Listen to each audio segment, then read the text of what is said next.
lines of white across an open highway. Restless nights, coffee houses, clubs and neon lights. I rock the people my way, working my way, coming back to you.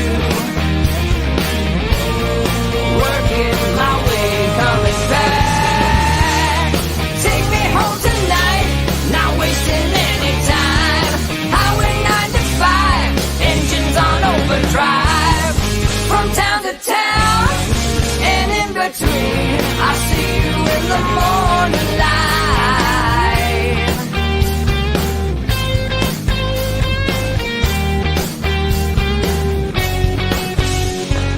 New York, Boston, Philadelphia, LA, I still see your face. Buses roll, distance grows, but I remember you're just a dream away. Working my way, coming back to you. Working my way, coming back. Take me home tonight, not wasting any time. Highway 95, engines on overdrive. From town to town, and in between, I'll see you in the morning light.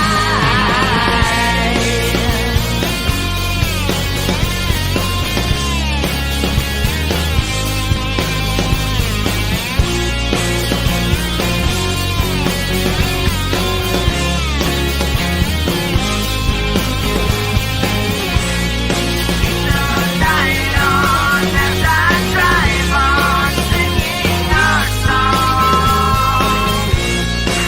The light on as I drive on, singing our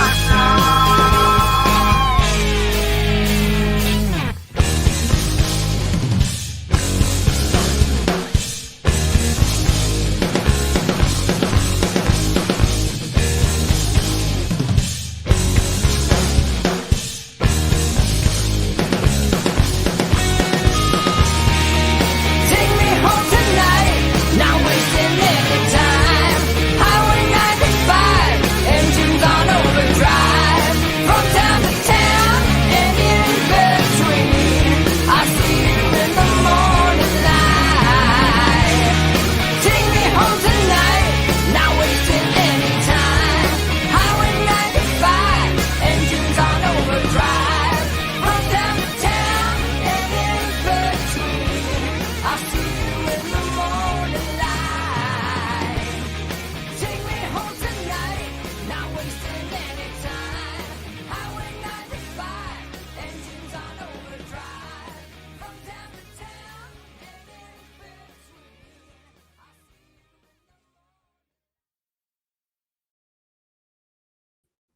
Good afternoon, and welcome to What Are the Odds with Barnes and Baris. I am one half of Barnes and Baris, Rich Baris, the People's Pundit. All right, so what do you know? Well, first of all, this is a 1 hour show. It is both Robert and I have conference calls with locals, so just so everybody knows that. All right, and we can get that out of the way and go into.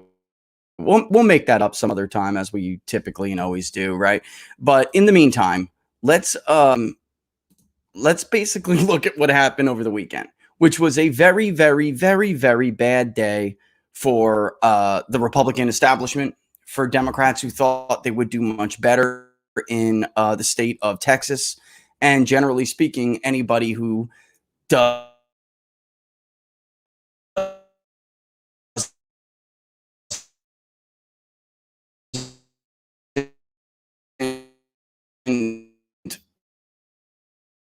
the average person, they will stick up for you. Democrats have wanted to turn the state blue for a long, very key local race. In the end, what did we see?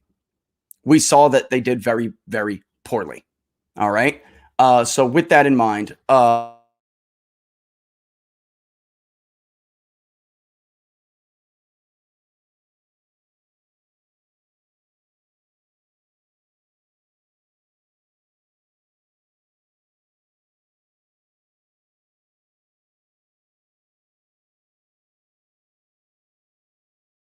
a little bit of his be too surprised. They spell really bad trouble for Democrats in Texas. The results on Saturday, and generally speaking, anybody who's not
And here we are, Robert. 6 minutes of dead freaking air. But here we are. I don't even remember what I said and what I didn't. But look, the bottom line is to recap everything. It was a bad week or weekend, really, for anybody with a D at the end of their name.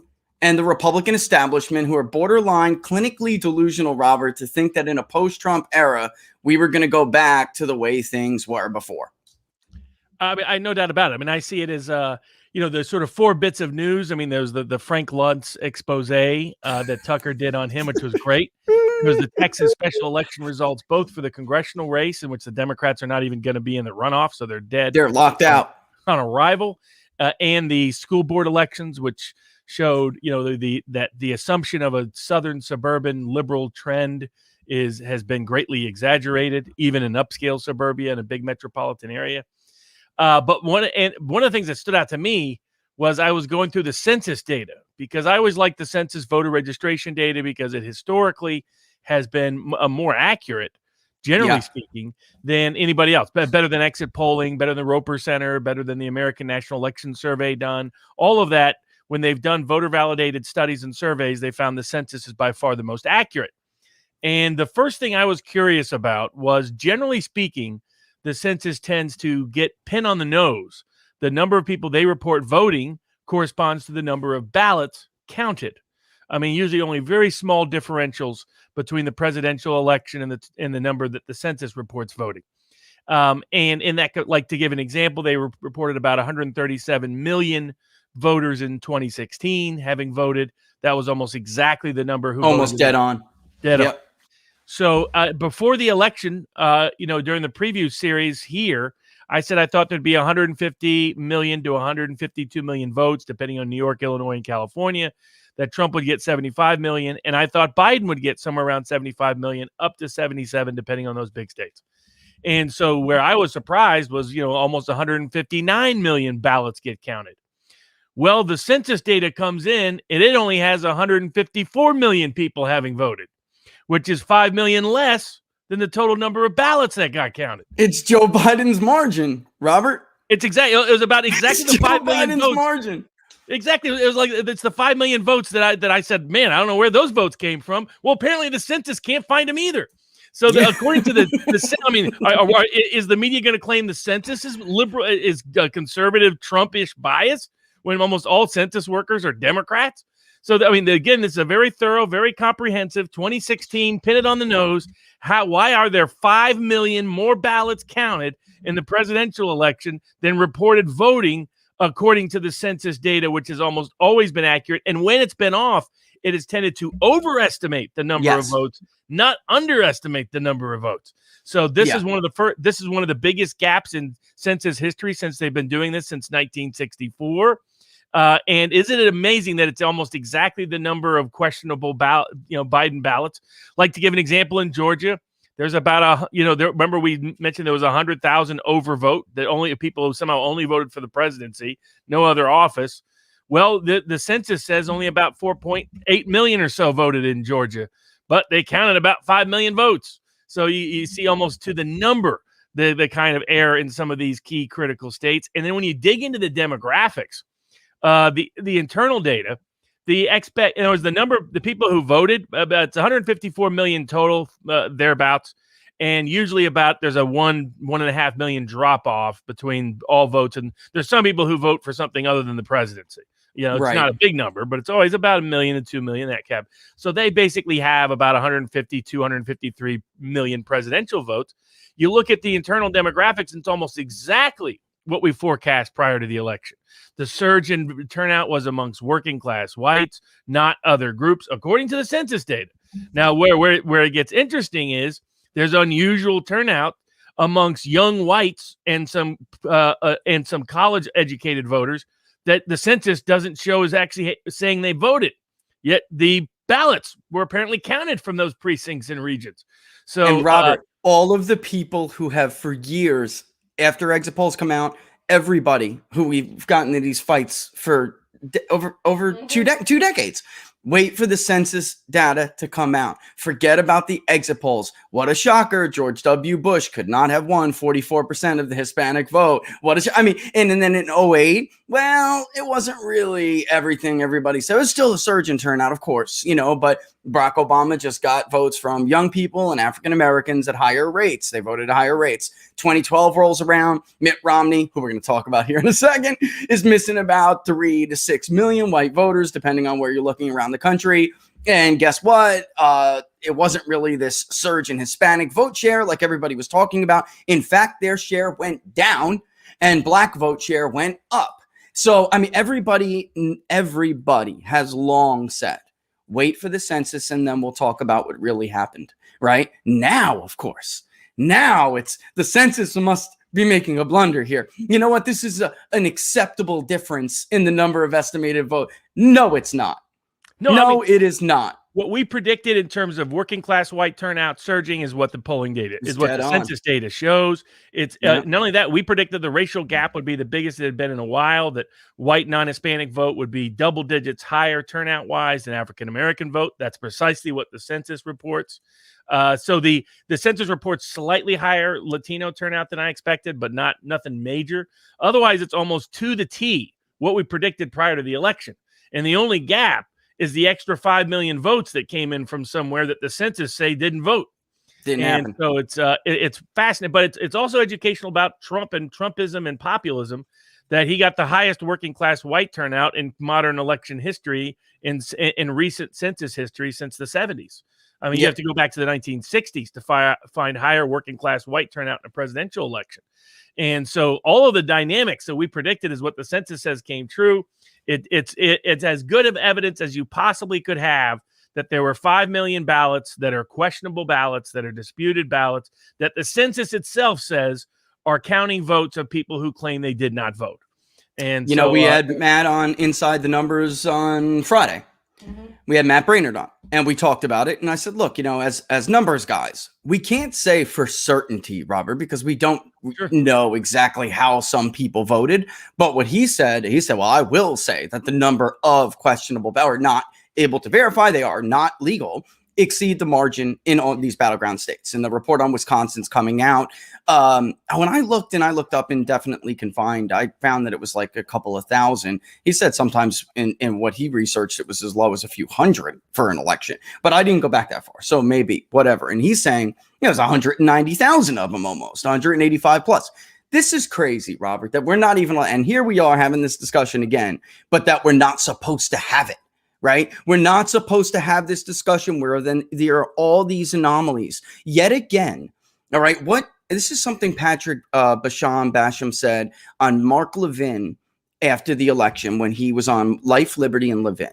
For everything to be on the up and up, we have to accept that all of these other things, which are typically far more predictive and far more accurate, we have to accept that they're not only all wrong at the same time, but they are all wrong for the first time ever in some cases.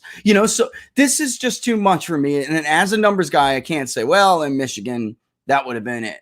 Well, in Wisconsin, that would have actually in Wisconsin more and more. I'm that was just so close. That to me, that's right there with Georgia and Arizona. And for the first time ever, a sitting president gets the highest number of votes ever and loses. It's the first sitting president to increase the total number of votes he got and still loses. He's the first president to carry Ohio and Florida overwhelmingly and still loses. It just doesn't, folks, I don't really know what else to say here. This doesn't make sense. And I would have expected the census to overcount a little, Like I was expecting them to come out a couple, maybe 2 million above what we. And historically, that's because there's certain groups, particularly Democratic-leaning groups, as it turns out, that over participate. That claim they voted when they didn't. So that, like when they've done voter-validated surveys, so they match up the demographics and match up the files that the census has with vote, and they've done extensive, expansive ones over decades. They found that the census, that the only time it makes a mistake is if the census doesn't. People over-report their voting. Well, the only group that underreports their voting are your working class white voters. I mean, they're almost ashamed to have said they voted in the last election in some contest. but otherwise, African American voters, younger voters, and professional class voters all over-report. And what they're showing, like, for example, there was about a 20% jump in turnout rate amongst high school educated whites. Right. Whereas there was only about a 4% jump amongst college and post-college educated whites. Yet you're seeing different precinct results in some of those places, which suggests to me there's almost no chance those people lied about, they're not ashamed of having voted in this election for sure. So anybody that said, what that means is that, your apartment buildings, your nursing home complexes in new suburban areas, exurban areas, those kind of areas, that's where you're likely seeing a lot of questionable voting. And it likely came from, places where one person could organize a bunch of ballots and send them back in, even for people who didn't vote. And I think that's what a lot of Matt Brainerd's research documents. That's what your research documents. But now we have the United States Census Bureau confirming that there were 5 million more votes counted than they found voters in this last election. And so many Republicans wanted to focus on urban centers. And I know Matt's research shows the same thing as ours. It wasn't, take Michigan, which is the most known example from us, and like him, this isn't the same as what some other people, some statistical chart that comes. These are records, verifiable records, names of people and addresses. These are not people playing algorithms on their computer in ways they don't understand. That's right. There's exactly, Robert. Sadly. I'm not talking about just Wayne County. Everybody wants to focus it. They want to target inner cities, which allow Democrats to say it's a race thing, right? That's not where we found a lot of this. No. Wayne County is big and was the greatest, I would say, a repeat offender, including very same clerk and precinct, right? But Kent County, right? Parts of Macomb County in southern Macomb, where it's getting to be more built up, right? It's where there's a disproportionate number of big apartment complexes and nursing homes. Yeah. And that's not in your core inner cities. That's in your near suburban, exurban areas. Exurbs. Yeah. That's right. That's right. I just, and again, so this is all happening. I see Rasmussen putting out these tweets. They're absolutely right. So you're only supposed to be a Republican who's concerned about this. Our surveys have shown the same thing. That's just simply not true.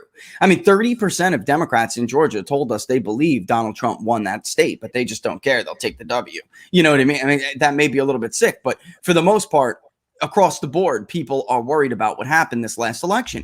And it's not just, I tweeted this in response. It's not just like the white Republican voter who can't give this up. The people building the non-white, newly naturalized citizens who are building my subdivision don't believe it. They're not letting go of it. Every time a new dumpster is dropped off to remove materials, these big, construction dumpsters, what are they paying on it, Laura? Trump 2020. They're not letting it go. These are people from, Latin American countries that some of them have been here for years and are just naturalized. They're not, or Biden, right? And they're not letting this go. And we are now in the month of May, the beginning of the month of May, and there are people who are, they're holding that much to it. So what made the Republican Party think that we were just going to turn a page? And when I say the Republican Party, I mean the people who would be dumb enough to hire Frank Luntz, the fraud, to come talk to them about what Republican voters do or do not support, right? And what would make Mitt Romney think he could go to this event, this conference, or this convention, it was a convention over the weekend, and think that this wasn't going to happen. I got 2 clips, all right? Let me play them. I got 2 clips. The first one is when he first gets on the stage, and then the second one is him trying to talk over it. And I don't need to play the whole first one, but the second one I want to play. Here's the first one where I'm going on stage, all right?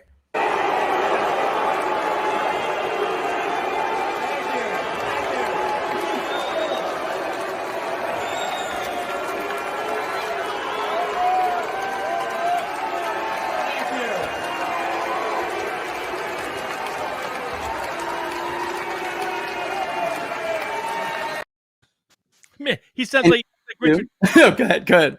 But it was like Goodell got up there, and Cleveland fans, of course, hate him. A lot of NFL fans hate him. And Goodell was like, "Oh yeah, bring it on." And Romney's just sitting there saying, "Thank you for booing me. Thank you." They're just such frauds. Here he is continuing, and this is a shorter clip. It's only like 20 seconds. But here he is, just like you're saying, just trying to pretend like he's not being booed out of the damn area. And this is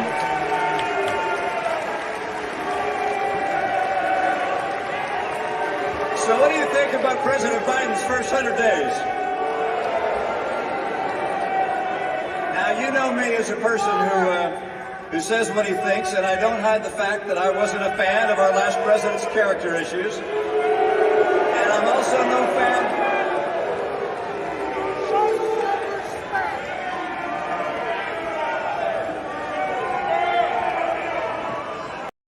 It just doesn't end, Robert. No, they had to get up and beg the audience to quit booing him. I mean, this is in his home state in Utah. This is the first Mormon to run for president in the state with the most Mormons, and he's getting booed there. That's why he didn't expect it. I mean, that's why he's so disconnected. He assumed he's still a hero. And he probably has somebody like fraudster Frank giving him polls saying, yeah, you're loved. The way you attack Trump, that's real popular back in Utah, because that's what Frank does. Frankly, the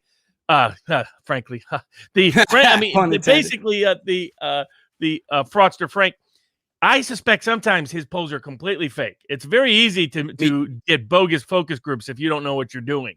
And it was clear he was doing that a lot. And his ability to people don't know. I mean, he was a Ross Perot guy for a while. Then, he just goes wherever the cash is, has a little mini Oval Office in his bedroom where he pretends he's president. He does. Yes. The guy's just a classic loser. I got into it with him a couple of times when he faked poll results or reported false information or incorrectly reported information. We got into social media Twitter debates. But what the guy does is he gets paid by – the bigger problem isn't Frank Luntz individually.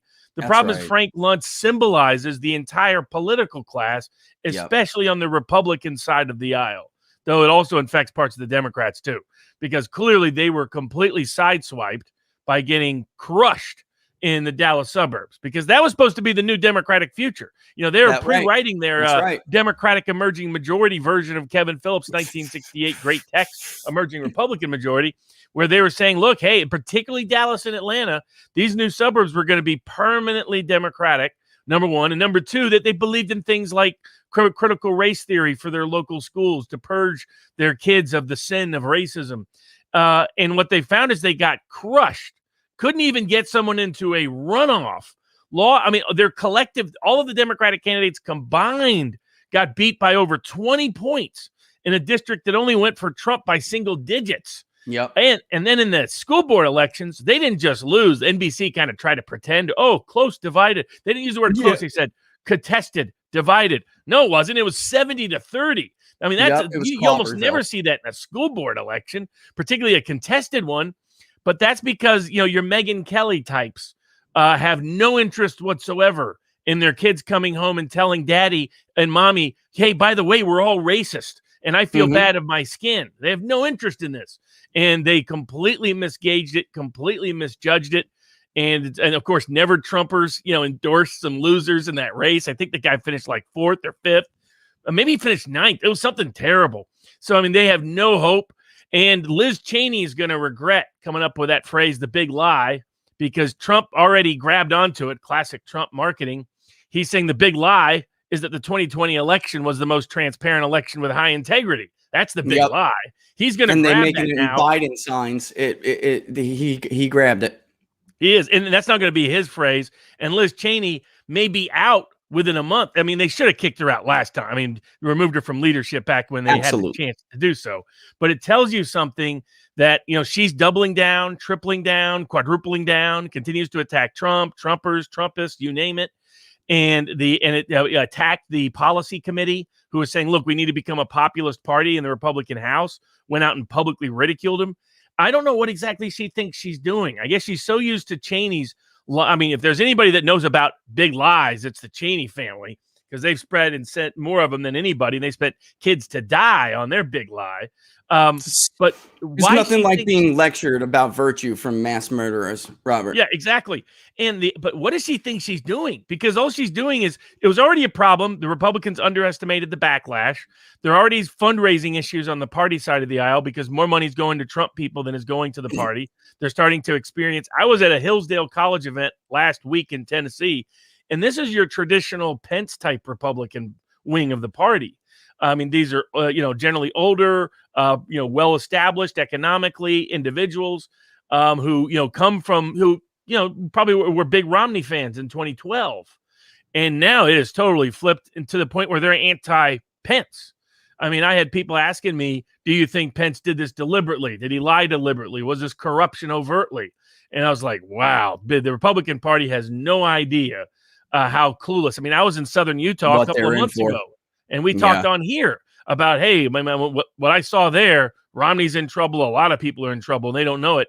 But Liz Cheney is so clueless, so out of touch, that she seems to think that this is a way for her to become a presidential candidate in 2024. They are probably in a month going to kick her out of leadership. They're going to correct that mistake because she's antagonizing everybody.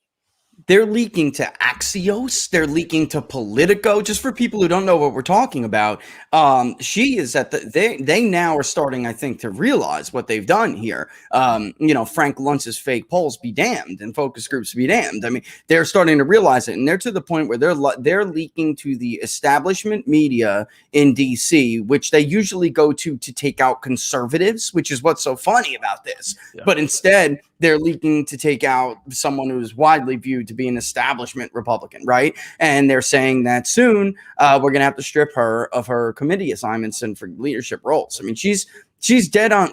I don't even think she could survive the primary. She's done. She's finished. Right. I mean, I think she really thought this was her great opportunity to be seen as the anti-Trump, and that she would win in 2024 as the anti-Trump presidential candidate, and not realizing that. The party learned quickly when Mitch McConnell went from saying, hey, maybe everybody can vote for impeachment to tucking his tail between his legs and not voting for impeachment himself. It was a sign that he realized his effort had failed. His gamble had backfired. And so that and that's the case with across the board. More and more of the institutional Republican Party has seen from fundraising, has seen when they go back home, has seen what they're getting in social media, in the court of public opinion. That Trumpism is the future of the party, whatever role Trump may play in it, and that there is no Bush. The Bush wing is dead. It's gone. It's finished. Never coming back. Never coming. And, to circle back, because, this is a post-Trump era here. So to circle back, though, what people should take away, because it's something Donald Trump shined a spotlight on, and that's why so many people did vote for him, even though they personally didn't like him. But he shined a spotlight on these issues. And it really, circling back here to the one thing Tucker said about Frank Luntz that everybody should know and understand. For years, Frank Luntz has been pushing the views of his clients, many corporate, if not just political elitists, right? Pushing the views of his clients and dressing them up as legitimate research, right? So Republicans, turns out Trump voters really do support amnesty. Well, I mean, that is a bought and paid for opinion. And years back, by the way, he ridicules anybody who doesn't take the vaccine. Like Tucker said, guess who his client is? Pfizer. All right. And who is his former client? Which was, and this gets back to a big issue Donald Trump made in 2016 that he left on the table this time, opiate addiction. Frank Luntz used to have Purdue Pharma as his client. And years ago, if you would rewind the tape, you would see Frank Luntz running all over the place talking about how OxyContin is safe. Meanwhile, his friends in the Bushes and the Bidens and the rest of them, and the Clintons even, because Hillary Clinton voted for that war, are running all over the Middle East and Afghanistan and Iraq, more than quadrupling. I mean, when we got into Afghanistan, it was 180 metric tons of opium exported from that country every year. It is now, or 2 years ago, it was 9,000. That fell a little bit to just under 7,000. So while Frank is telling everybody to take a drug that hooks them on opiates, his political friends are making the conditions so that we can pack this country with cheap heroin. That's dangerous. Cheap and potent heroin. So after Purdue Pharma gets you hooked on a $30 Roxy, right? Then you can run to the street guy and get a $5 bag of heroin, all brought to you by Frank Luntz and company and his friends. And that is what their contribution to this society has been. And he dressed those views up as if there was like something behind them, like empirical evidence behind it. They're bought and paid for, Robert. That is the biggest thing everybody should take away from what Tucker was trying to tell his viewers, which is that even his own channel, by the way, used to put this man on TV and talk like he's an expert in something. He ran a focus group. He did this, he did that. Focus groups, like Tucker said, it depends, they're very easy to do incorrectly. Like you noted, they're very expensive. So Frank is eating good, folks. Believe you me. All right. He's got enough to put together a fake Oval Office in his own house. He's eating good. Focus groups are very expensive. And based on how you design them and how you conduct them, forget about polling being manipulated. A focus group could be manipulated. You could steer direction, which if you're somebody like me and you used to watch Frank on Fox do that, you know he is manipulating the conversation. Absolutely. And those are not even views that he wants to push. That's not even him doing it for his own personal ideology. It's him doing it for money, for his clients. Exactly. It's a bifurcated level of corruption.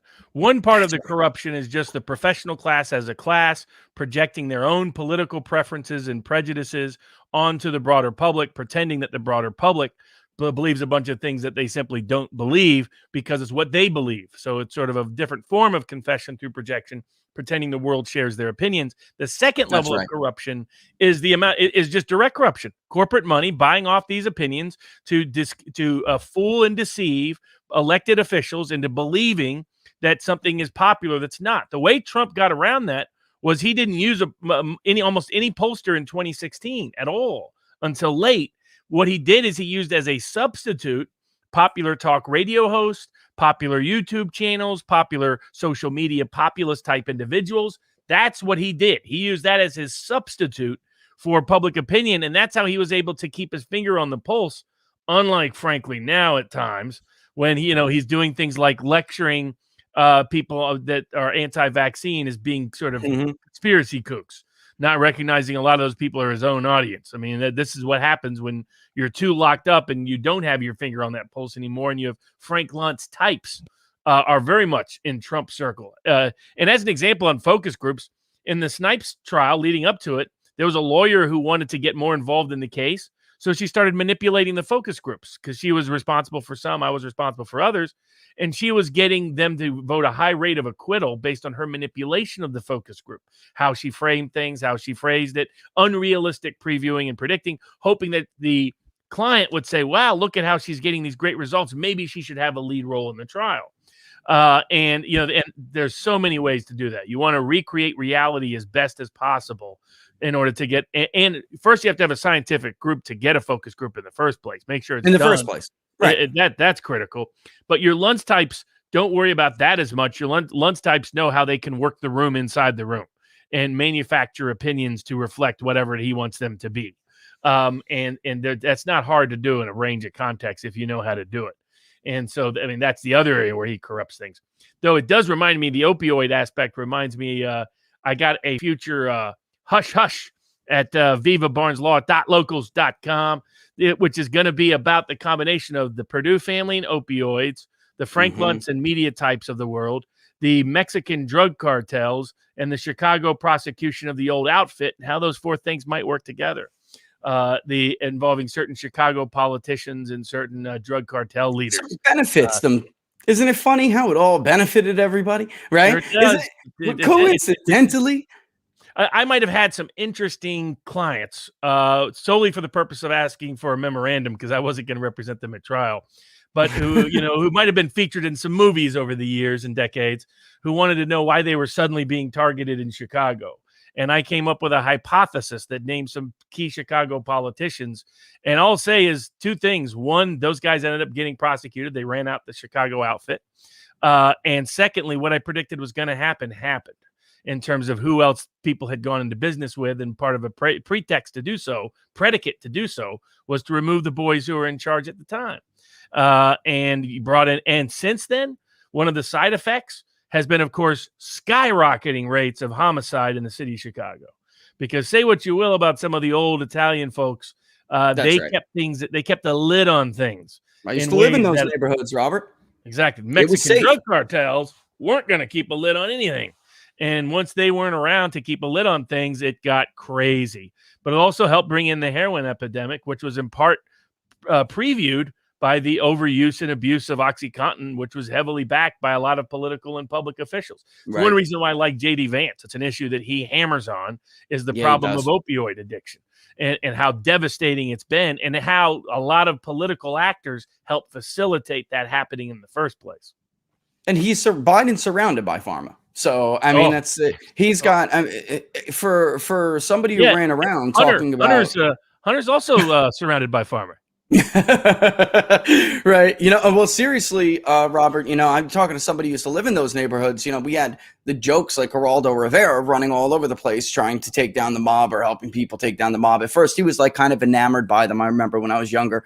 But then he was, the one who wanted to cover him all the time. Eventually, he gets relegated to Al Capone's, empty vault. But I would tell people like Geraldo feel really proud of themselves at this moment.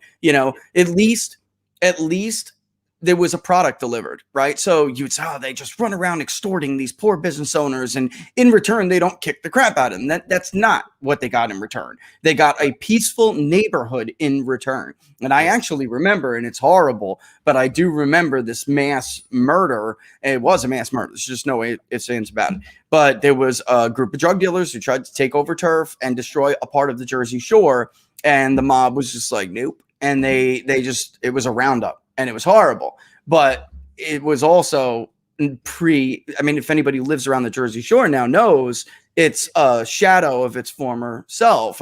When you take away those enforcers, and it's a dump. Just don't walk barefoot. It's a dump. Ocean Grove, disgusting. Asbury Park, disgusting. Ruined. The way I beautiful places. A certain kind of organized crime tends to look a lot better than disorganized crime. That's right, and that's what we got now. Exactly, and is part one, and part two is, as we learned from Miami and the cocaine cowboys era. There was a big difference between how the old school Italians did business and how people like the Colombians did business. Sure. It was like kill, kill, kill, kill, kill, kill. They got rules at least. The Italians had rules. You don't whack out a DA. Exactly. They protected their community, limited violence towards innocent people, didn't believe in harming women and children. And so consequently, you have issues with organized crime, no doubt about that. But compared to the alternative, is where organized crime looked better. It's part of what Hoover actually did understand. He understood that aspect, though he had other reasons to be in bed with some aspects of the mob, maybe a little more literally than people might think. So, right. Yeah. So, but it's a fascinating side story. But Frank Luntz is a symbol. Tucker's takedown of Frank was fantastic because he's a perfect epitome. Now, a guy who promoted him a lot over the years, Sean Hannity. And now they're back to pumping up Pompeo. Like Pompeo is going to be the substitute replacement for Trump. Pompeo is a guy of very sketchy consistency.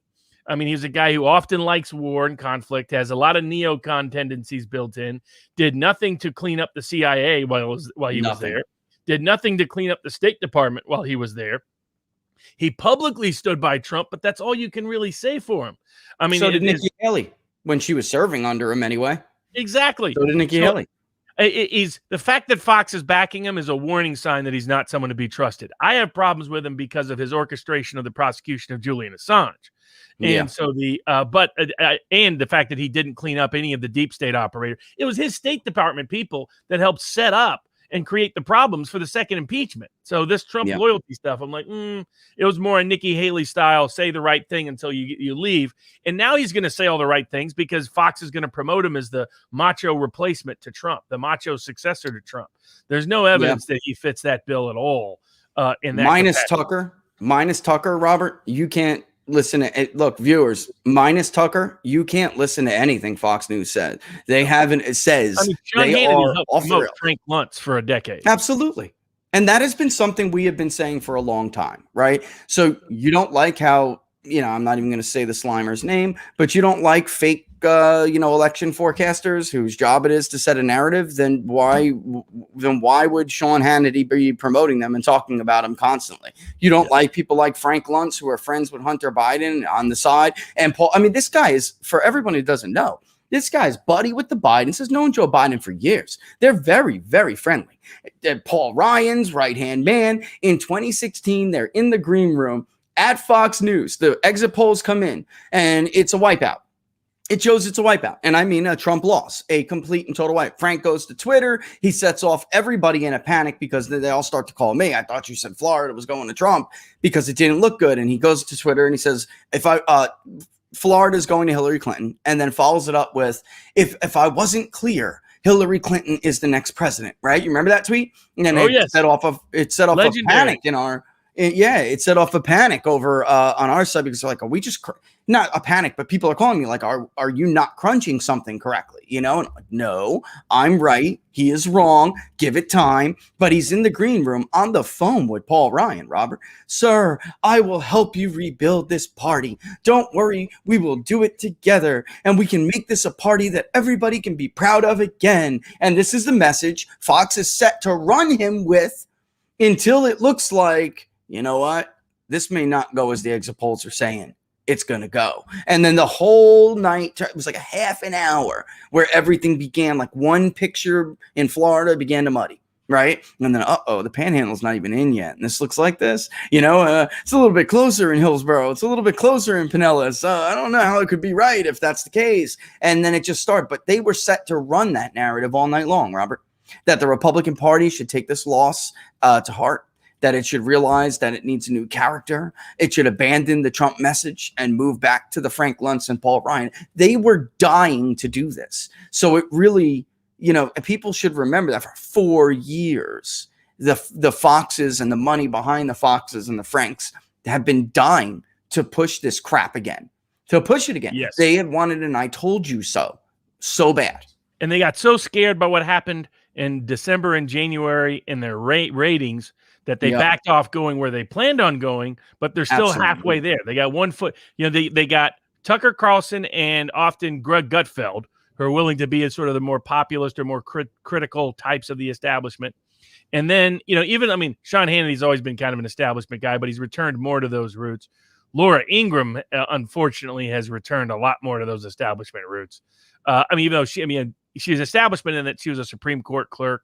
Then when she went to talk radio, became a very big populist voice, but she's receded from a lot from that since the election, as far as I can tell. Kind of useless to tune into. She used to be a really interesting voice to listen to, and now it's like, man, whatever.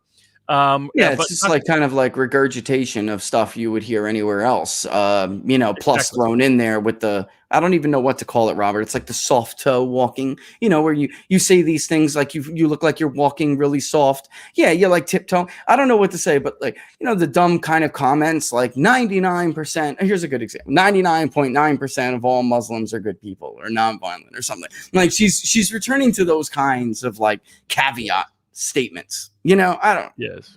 I just exactly. Not worth the hour to me. They're trying to be sort of soft pedaling. When Fox put Paul Ryan on their board, you knew where they really wanted to go. The problem they have is that they saw that their ratings collapse overnight, had to rebuild. And then the only reason why in part they were able to even rebuild, aside from Tucker, is the fact that Trump didn't monetize his brand with any other network because he's, still doing what, in his own world kind of thing. And so Trump really helped save Fox, ironically. Even though Fox did a lot of damage to him down the stretch, particularly during the election contest stage of the case. Yeah, by a lack of action, he helped them recover some of what they would have continued to bleed if he would have put his name or put his stamp next to something else. If Trump goes over, if somebody else goes over to... Yeah, they're helping them. Instead Laura Trump's at Fox. Trump's doing most of his interviews at Fox, so...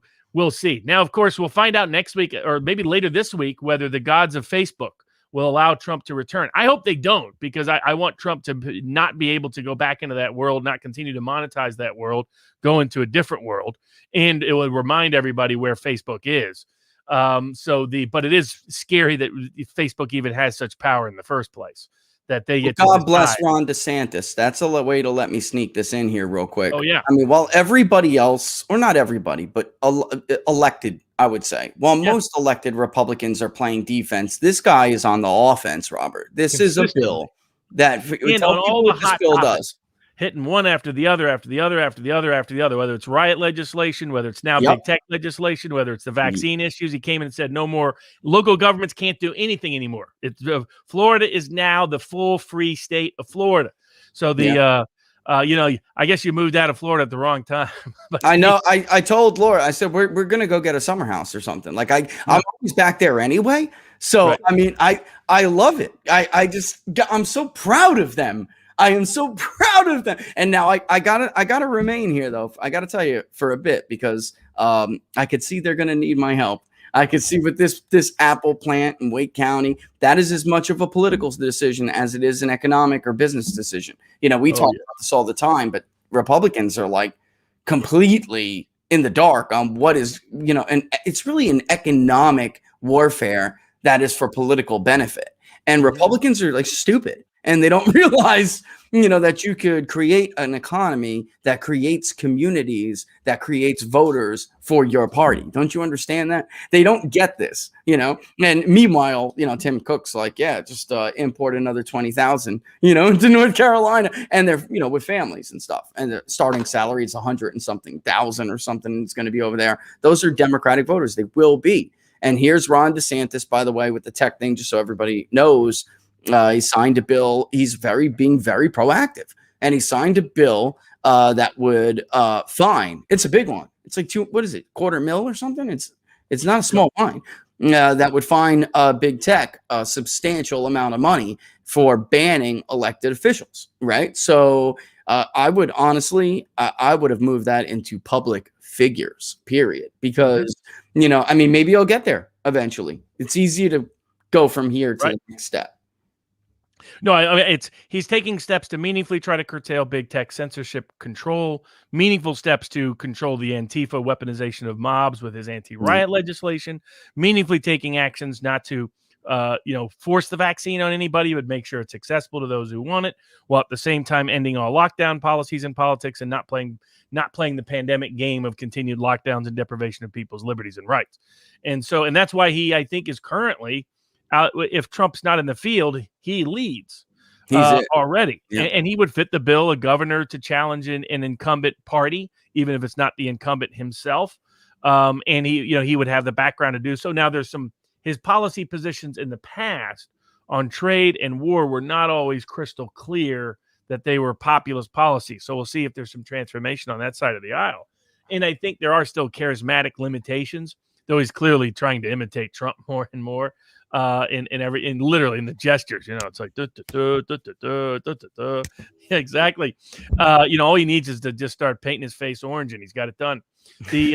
But so I think but he's clearly been the smartest and savviest of all the governors and elected officials on the Republican side. Greg Abbott was that way before the lockdown politics. He's become mostly failed since then. Really faded from the political scene. That nitwit governor of Ohio just completely bombed, basically. Sununu put himself up good for the Senate, but not as a national figure, given how he managed it. And then Kristi Noem managed to torch the goodwill she built up by, completely cowering. I mean, there's another place. DeSantis isn't going to cower at all to the NCAA. In fact, he's going to do the opposite. If the NCAA discriminates, screw you, I'll kick you out of the state of Florida. See how that works. That's where a lot of their bowl games are held. That's where all kinds of tournaments are held. People aren't begging to go to New Hampshire in the winter for a college basketball. No. So we'll see how all that. So yeah, he's been on top of it. It shows he's the only politically savvy person in the bunch. Of pretty much anybody. All the others have been mediocre to bad.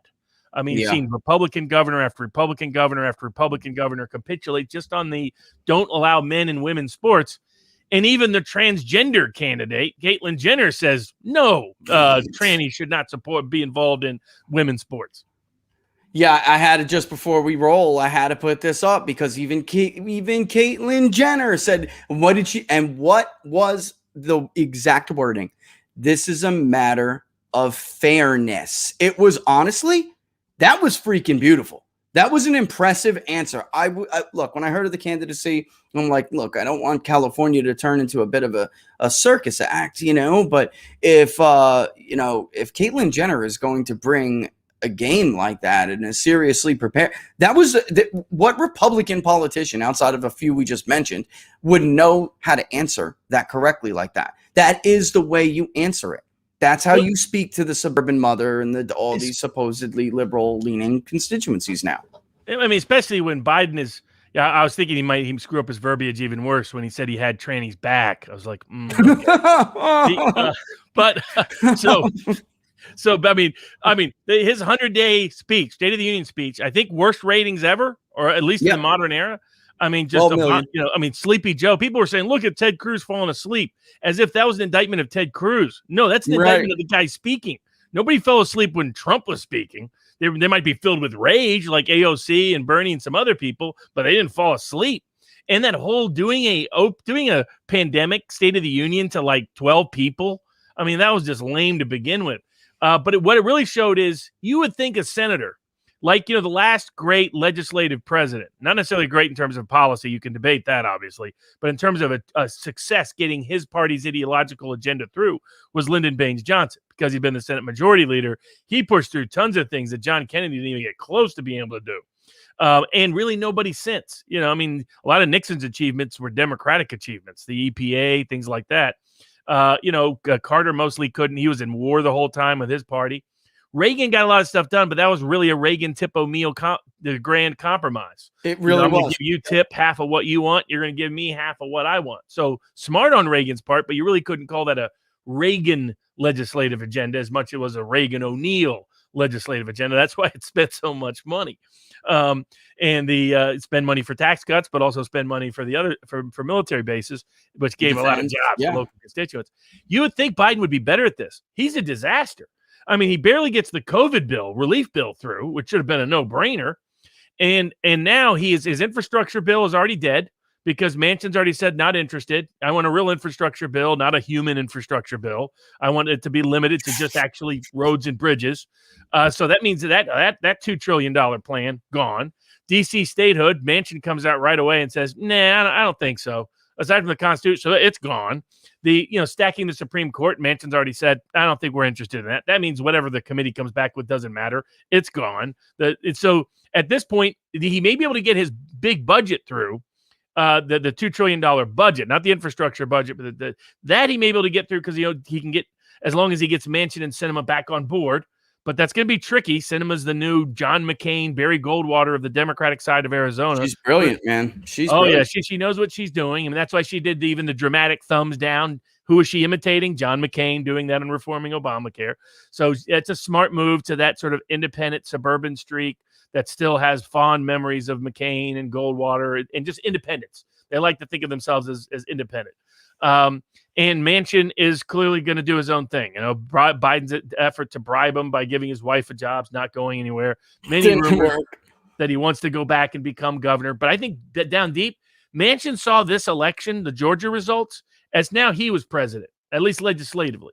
He was like, now it's all me. Republicans stick together. It's going to be all me. You would think Biden, before he would make any of these proposals, would it go to people like Collins, go to people like Murkowski, maybe even a Romney, go to people and definitely have Manchin and Sinema on board, promote them, give them a lot of say, hey, they're the one. There's an easy way to do this. And Biden knows how to do this legislatively. He's just he's completely AWOL, and it's clear he's not dictating anything.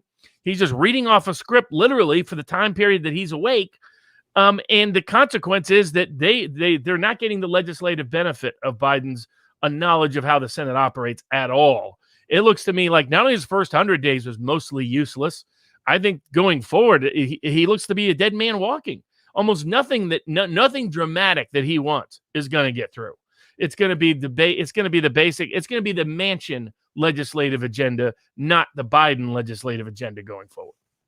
Incredible turn of events, considering this was a man who was the point man on legislation for the Obama administration, and now he went from that to riding shotgun in his own presidency. Not even, he's in the back seat, and that should really tell you all you need to know about where Biden is mentally fit. As far as his fitness, overall fitness to be able to do this. Look, folks, we do have to kick rocks because Robert and I both have a conference call that we have been obligated to. We are expected there. We'll make this up. At some point. We always do. But Robert, why don't you tell people where they can find you, follow the community before we go, and then I'll take us out of here. Yeah, for exclusive content as well as regular daily content and a great message board. A lot of people have great ideas. That would be vivabarneslaw.locals.com. There you have it, folks. And as always, you can follow me at peoples_pundit on Twitter, but I'm migrate over to the locals page. All right. peoplespundit.locals.com. We'll be back with Inside the Numbers at 11 a.m. on Wednesday, and Robert and I will be back as well. All right, folks, I'm going to take us out. All the best. Robert, see you in a little bit. Will do.